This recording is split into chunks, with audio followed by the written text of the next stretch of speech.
Aujourd'hui, est-ce que décolonial, c'est toujours un mot pertinent d'après toi? Alors oui, le mot il est pertinent, mais il faut le situer. Et effectivement, quand on se déplace dans l'espace et dans le temps, d'abord les mots ils restent pas dans le même état. J'ai dit qu'ils pouvaient se dégrader, se vider ou s'enrichir de contradictions. Moi qui tiens aux mots, ça m'intéresse de les entretenir et de les travailler en relation. Et c'est vrai que en lisant et aussi en voyageant au Brésil, en rencontrant tout le mouvement afro-brésilien, eux, ils sont assez attachés à cette question de contre-colonial. Déjà, ça m'a pas mal fait réfléchir. Et donc, notamment un penseur qui est mort récemment, en fait, mais il y a un livre à lui qui est paru en français qui s'appelle La Terre veut, la Terre donne. Il s'appelle Nego Bispo. Et Nego Bispo, lui, parle de contre-colonial. Parce qu'il parle depuis la perspective du Quilombo.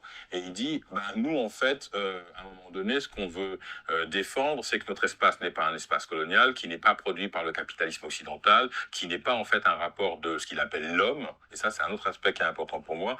C'est que lui, il dit l'humanité telle que conçue par le monde occidental, nous, on n'en veut pas et on ne cherche pas à mesurer notre valeur à ça. Et qui dit même la définition d'une catégorie humaine comme séparée, et ça c'est aussi l'héritage de la modernité, comme séparée des autres formes de vie, est déjà le début d'un problème. Nous, on renonce à ça, donc on sort de l'humain et on ne revendique pas d'humanité par rapport au peuple occidental brésilien. Ce qu'on revendique, c'est qu'on doit défendre en fait des zones autonomes où notre rapport à la terre, notre manière de cultiver, les rapports de subsistance, les échanges avec toutes les espèces, ça va très loin, hein, parce que par exemple, quand ils font des cultures, ils savent qu'une partie des cultures vont être mangées parce que nous, on appelle des nuisibles, mais eux, ils calculent leur culture en disant, il y a tant de pourcents qui sont mangés par d'autres espèces. Donc quand je cultive en nourrissant d'autres espèces qui vont être des espèces sauvages qui viennent manger les cultures. Nous, on penserait en termes de nuisibles, on mettrait des pièges, des pesticides. Lui, ils disent non, c'est normal, en fait, je suis pas le seul à habiter dans ce monde-là et j'essaie d'avoir des rapports de collaboration. Et du coup, là, il pose le contre-colonial.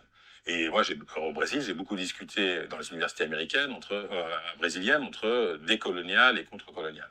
Mais moi, je leur disais, moi, je suis décolonial parce que je vis en colonie, je vis dans l'Empire.